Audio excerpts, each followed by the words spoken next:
Today's video is so awesome, so informative. I sat down with my friend Akram, and he just went all in. He's an immigrant from Dubai. How he went from working a 9-to-5 job to running a very successful social media marketing program. How he goes into everything, how he gets clients, how he delivers traffic, how he automates it. So just keep on watching. I know you're gonna love it. Hey, what's up? This is Chris, and I'm here on my balcony in Playa del Carmen, Mexico. Very pleased to be joined today by my friend Akram, who is also a digital nomad. He's traveled all around the world, and Akram actually specializes in social media marketing. So I've known Akram for just about a year and a half, and I know you focus a lot on Facebook ads. Now, Akram and I actually met back in Montreal, and we almost ended up living together, but unfortunately at the last minute, the host ended up canceling our month-long Airbnb reservation. So that didn't end up happening, but we kind of kept in contact, and I've been following your social media, Akram, and you've been traveling to a lot of places. So where are you right now? I'm in Las Vegas, Nevada. Okay. How's that? It's pretty strange actually, because I've lived in East Coast for the longest time, and when I came out to the West Coast, I found like people are just more chilled out in general. If you live in bigger cities like Toronto, Boston, Chicago, New York, you would see that there's like this huge rush where people are like always going to work or doing something or the other. But in general, I think in West Coast, it's just more of a chilled out, laid back sort of environment. People are just a little bit more relaxed, I would say. Yeah, that's definitely true. I've noticed even here in Playa, I mean, definitely they're more relaxed than in Toronto. You're from Toronto originally, right? Hmm. Okay, so yeah, you're like me, you're from Toronto, but we actually met in Montreal. Yeah, that was pretty Um, cool. cool. So tell us a little bit about what you do. So you do social media marketing, Facebook ads. Right. Yeah, so basically what I do is I have two different avenues to my business. One of them is I work with e-com businesses.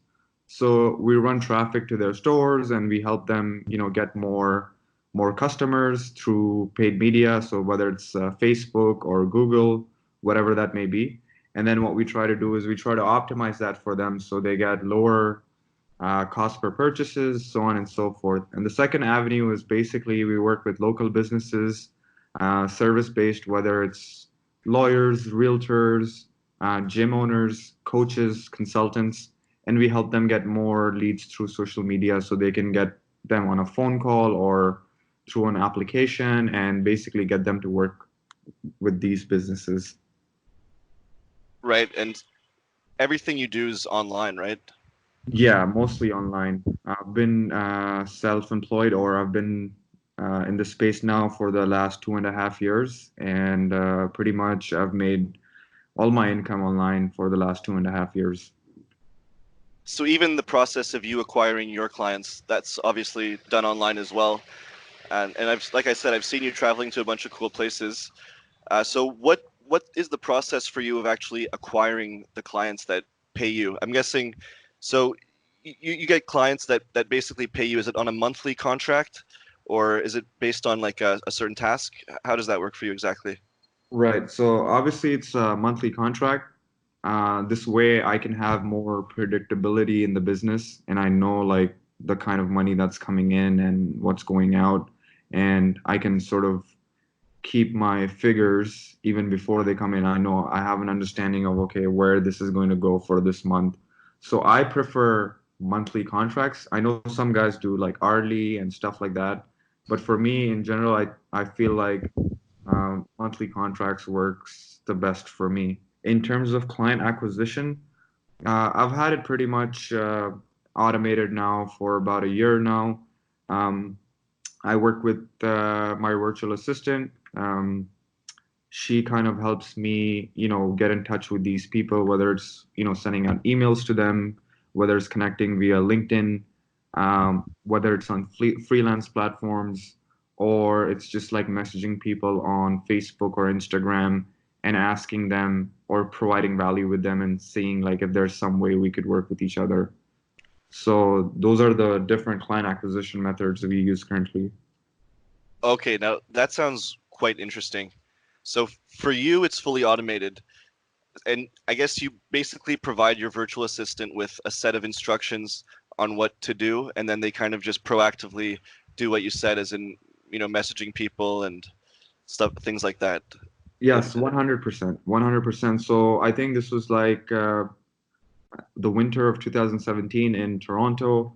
I was just like sitting there at my desk and I was just like thinking to myself, like, okay, I'm doing all this work. Like, how can I be more productive? How can I spend more time on, revenue producing tasks? And obviously, these are the most important revenue producing tasks, but then they're kind of like low level. Like, you don't want to be as a business owner, you don't want to be focused on that. Like, you want to be focused on like talking to people, making sure that there's customer satisfaction, like, account retention, so on and so forth. But with that being said, they're also like really important. So you kind of have to find somebody that you could train.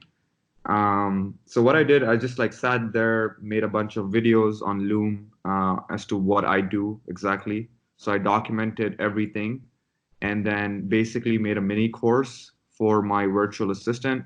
So it's not even like I'm just sending her some set of random instructions. It's like it's an actual video course that she could follow and she could replicate exactly what I do and my thought process behind that because I'm visually present in front of her and she can learn from what I'm doing.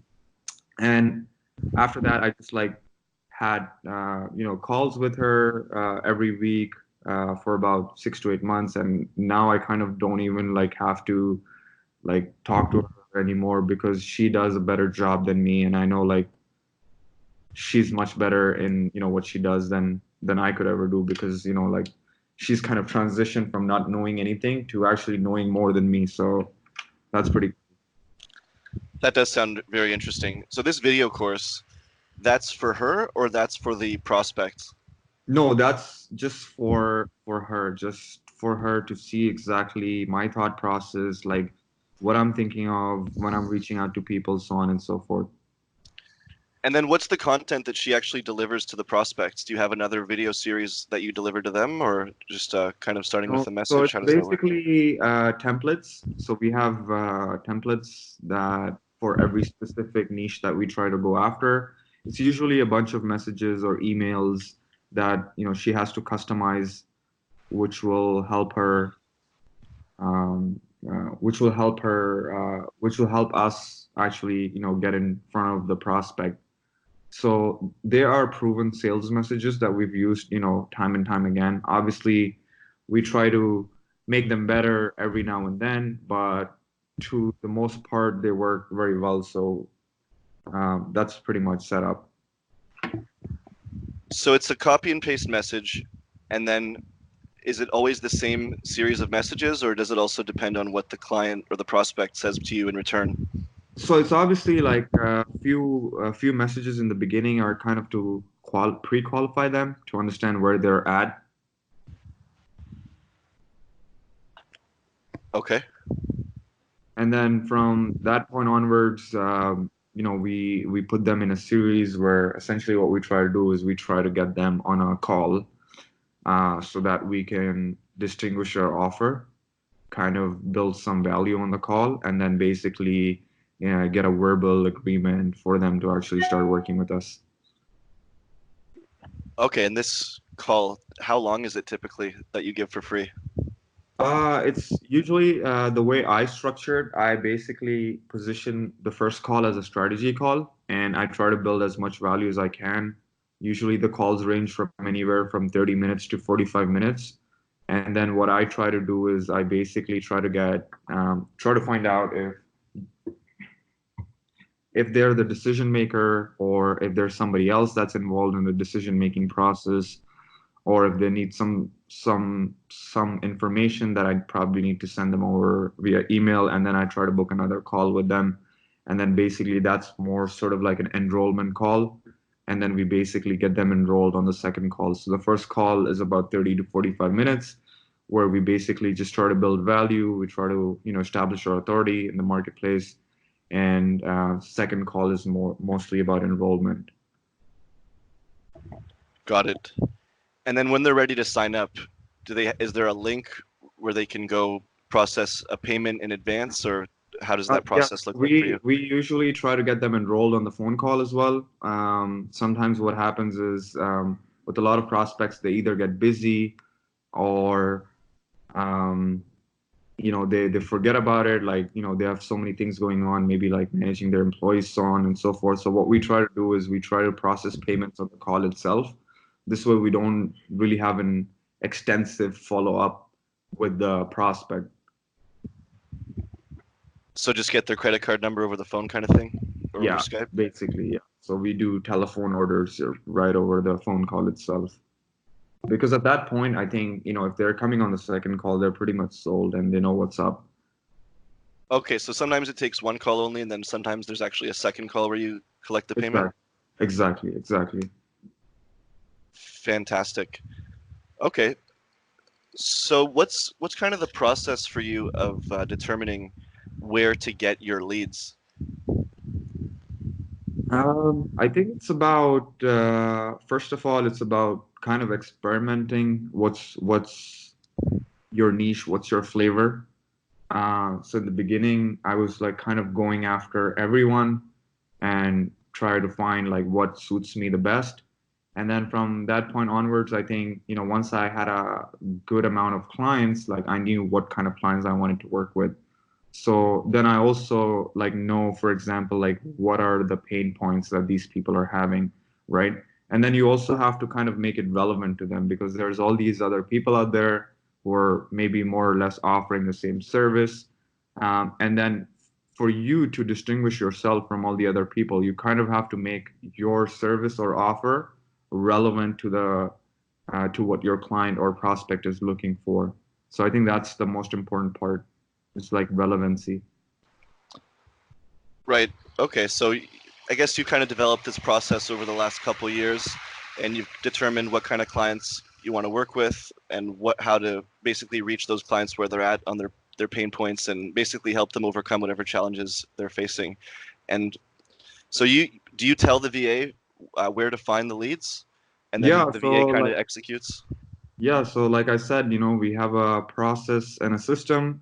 It's pretty easy for her to go in there and find these people, send out a few messages, get a response back, and then follow up again to basically sell them the call. Um, we have like extensive client testimonials and stuff like that uh, with people that we've worked with in the past, so we essentially showcase that and just like build more authority and basically sell them the call. And then from that point onwards, just like they either talk to me or my sales guy, and then we basically get them a little bit, we let them know a little bit about our offer and our process and see if they want to work with us. And how do you compensate or incentivize your VA? In the beginning, I was doing like hourly, but now she's been employed with me for I think about 2 years now. So she just has a fixed salary, and then she also has for every deal that we close, she has a commission. Okay, fantastic. So is this a full-time job for your VA? Yeah, she does this full time. 40 hours a week kind of thing? Yes. And you mentioned you also have a sales guy as well. So tell me how that kind of factors in, because at the start I was kind of under the impression that you would get on the call with the prospects. So do you do part of the calls, or how do you integrate your salesperson in that process? Yeah, I think, I mean, the most important part is like finding a salesperson who actually understands what you have to offer and what kind of people that you work with. For the most part, I did the sales calls myself. But then, like actually, beginning of this year, I thought maybe, because we had a huge influx of leads, I thought maybe it's better to diversify the calls between two people. This way, you can sort of track like what's working the best, like what strategy works the best, and actually getting people to work with you on the call. So, in terms of like, do you mean like in terms of finding a salesperson? Like, how does that work? Well, I think you kind of answered what I was trying to get at. So you do some of the sales calls, and then your salesperson does another percentage. I guess the ones that you can't really handle if your schedule's too busy. Yeah, so we split the calls amongst ourselves, and then yeah, depending on how many calls we have per week, we say, okay, like you do these calls, and then I'm gonna do these calls, basically. Okay, so you schedule it out and then kind of allocate a certain percentage to yourself and the sales guy. So where are your VA and salesperson actually based out of? So my salesperson is actually Canadian. Uh, my VA, she's based out of Philippines. Makes sense. So was your thought kind of to get somebody who does sales who kind of, I guess, is English their first language? Was that kind of part of the thought process for you? Yeah, that was the most important part. The English, the time zone as well, I think was also another important part because having somebody in Europe, which is like, 6, 7 hours ahead, or even like Asia, it's like 12 hours ahead. That'll be Hmm. nighttime, and I would want somebody that's like available between 9 p.m. to 5 p.m. EST time, Right. right? Because most of the clients like are based in, that's like kind of like a standard, right? Like the EST time zone. Because most of the clients that we work with are based in the US and Canada. A percentage of clients that we work with are based in the UK. So we sort of like switch around based on when the calls are being scheduled, like if that guy is available or if I'm available at that time and whatnot. Okay. Well, yeah, I think that's a really great summary of your sales process and the value that you offer to your clients. So I really appreciate you sharing that. I want to get a little bit into your backstory. How old are you now? I'm 29. You're 29, and you've been doing this, I guess, for the past couple years. Yeah, so 2.5 years. I think I started around May 2017. Got it. So roughly 2.5 years. What were you Yeah. doing before this? I had a full-time job. I worked in different corporate companies. So I was working for an airline company, and then I was working for a bank.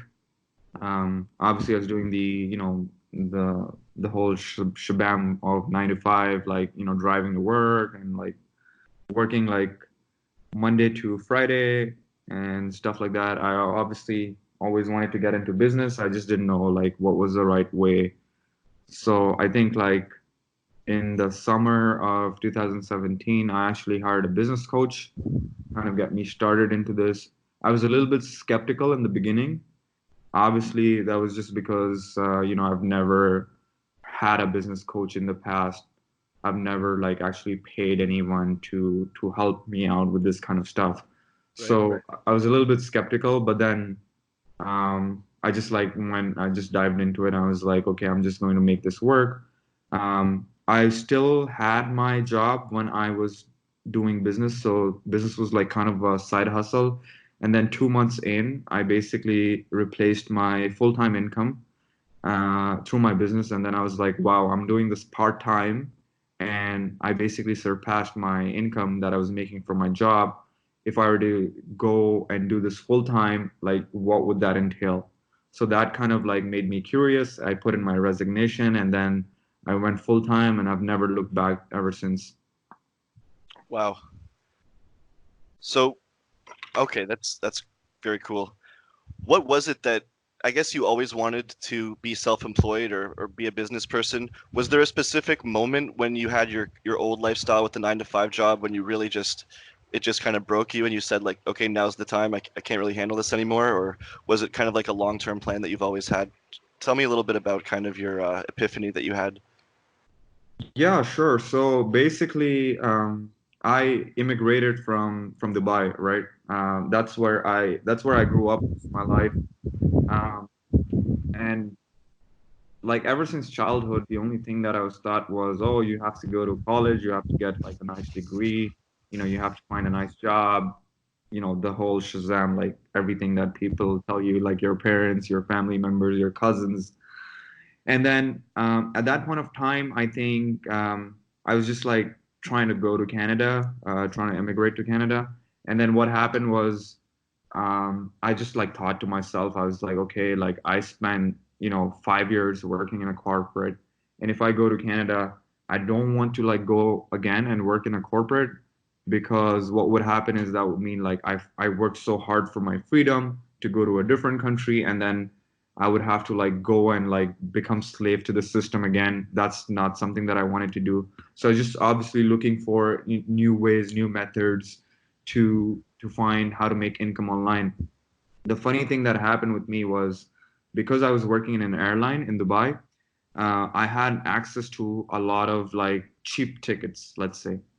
So at that point of time, I was just like just starting to travel a little bit, but obviously it was just like, a week long travel because I was still employed, so I couldn't go on like to a new city and just live there for 3 months like I kind of do right now. So I was like going and traveling and meeting all these like exciting people. I met like these young Italian kids while I was traveling somewhere in Europe.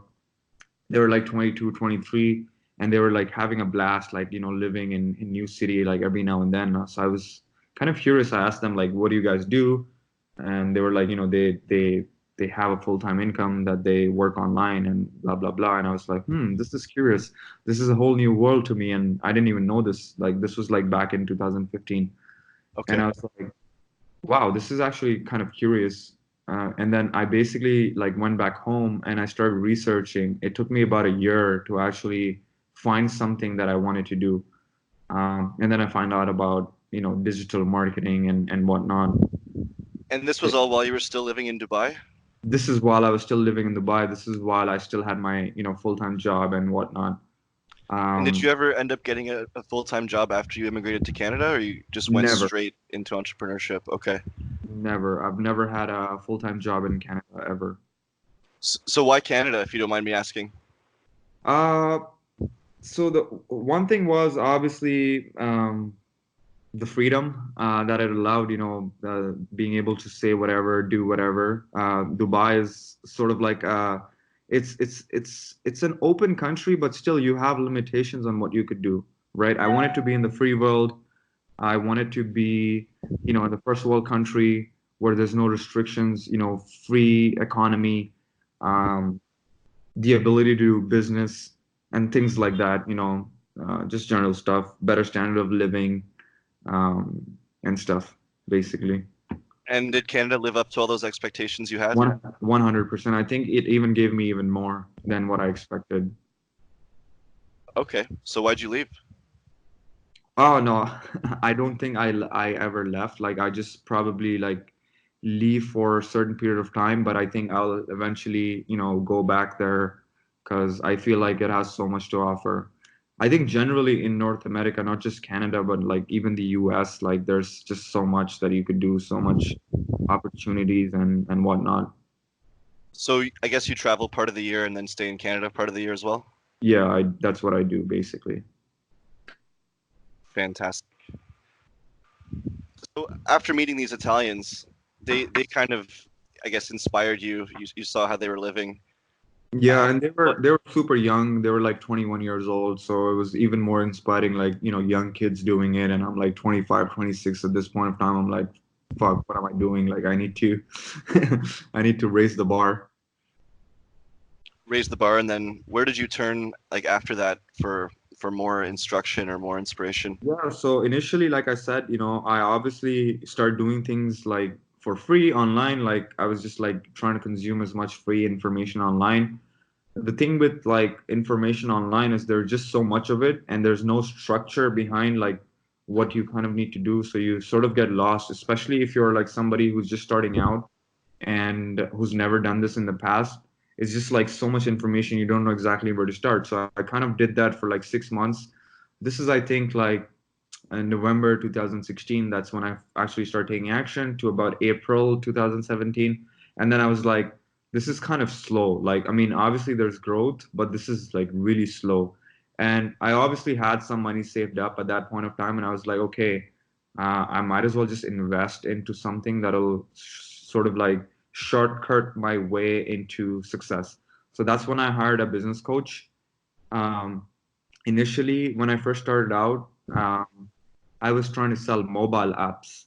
So what I was trying to do is I was trying to reach out to, restaurants or local businesses or gyms and offer them sort of like a loyalty program, which they could do by having their own mobile app. I had no idea or information about how to do that. So I tried doing that. I got a few calls booked, but obviously I didn't have the technical knowledge or information behind it. And then I figured like I really need to build a team around delivering this. So it was kind of hectic. I tried that for like I think 6 weeks. I couldn't make a sale, and I was like, okay, I need to switch the service. I got on a call with my business coach, and I told him like, okay, this is not something that is for me.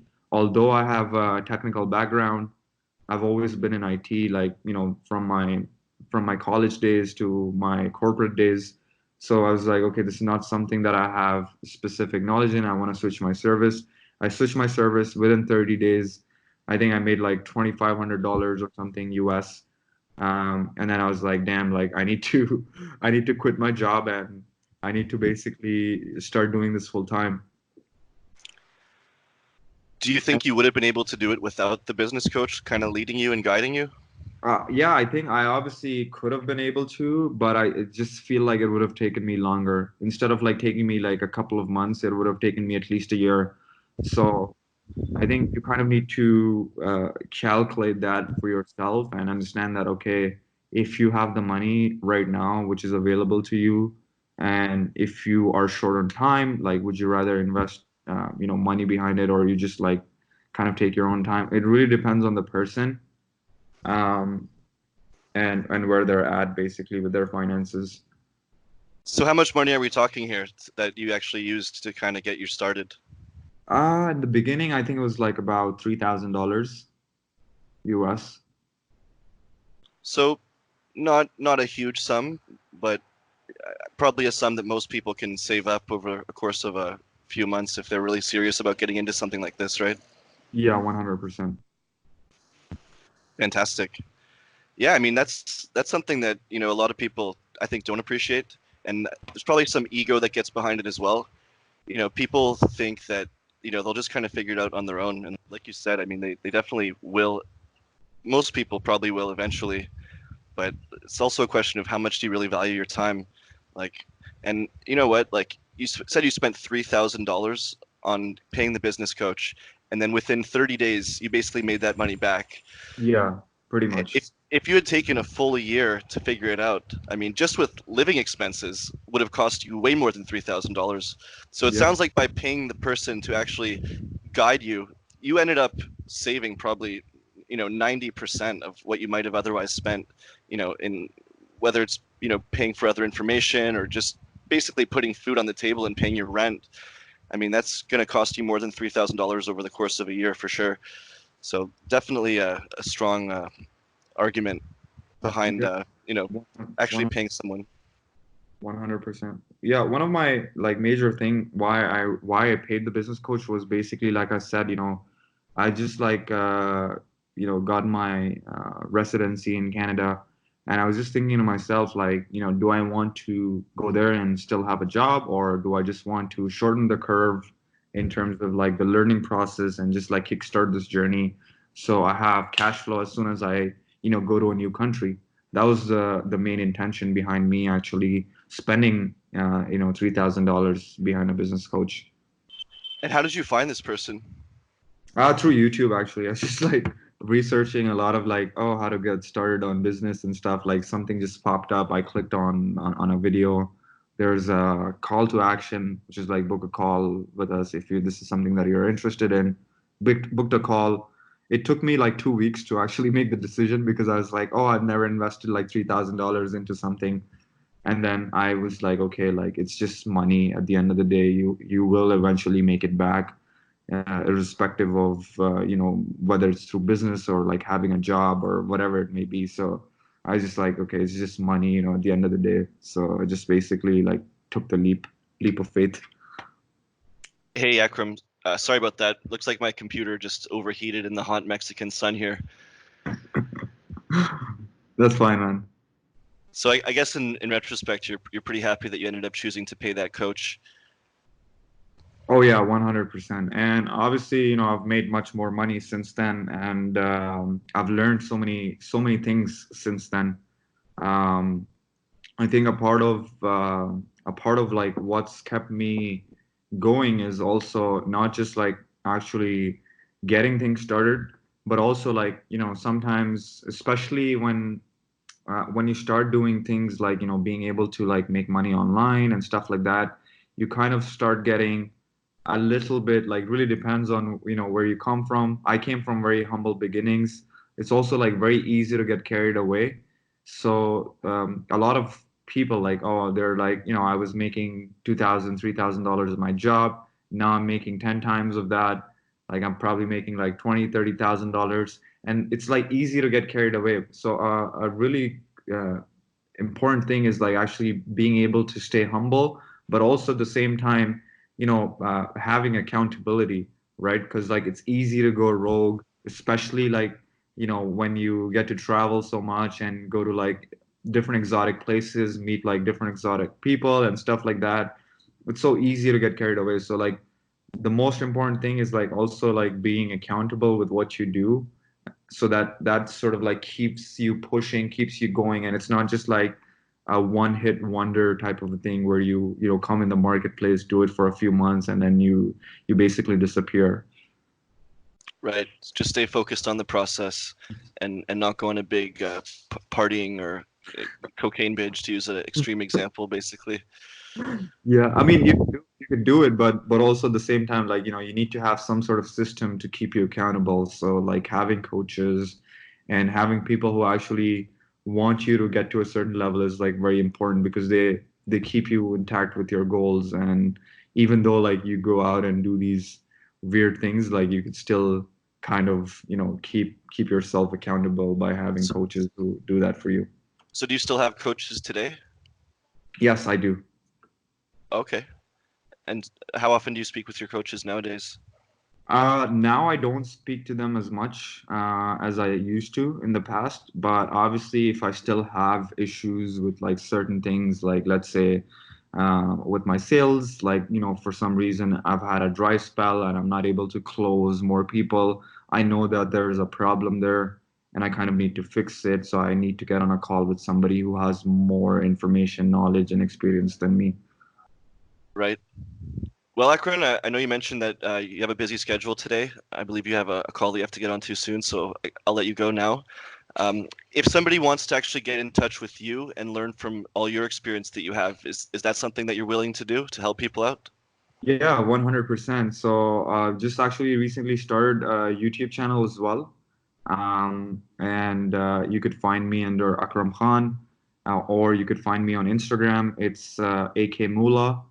And my professional website is Six Flow Media. That's my business website. So if you guys are in the space of digital marketing and want to get your business just like on the digital side of things, just reach out to me and I'll be glad to have a chat with you. Fantastic. And we'll post all those links down below as well if somebody wants to get in touch with Akram. Well, that's fantastic. Appreciate your time today. It's been very informative. Thank you so much. And if you're watching this at home and you want to learn more similar information like this, hit the like button, subscribe to the channel. I'll also post my own Instagram as well. And yeah, looking forward to seeing you in the next video and continuing to provide amazing value with really interesting travelers and nomads and people who make money online, such as Akram. Thank you So so much, man. thanks again, Have a good Akram.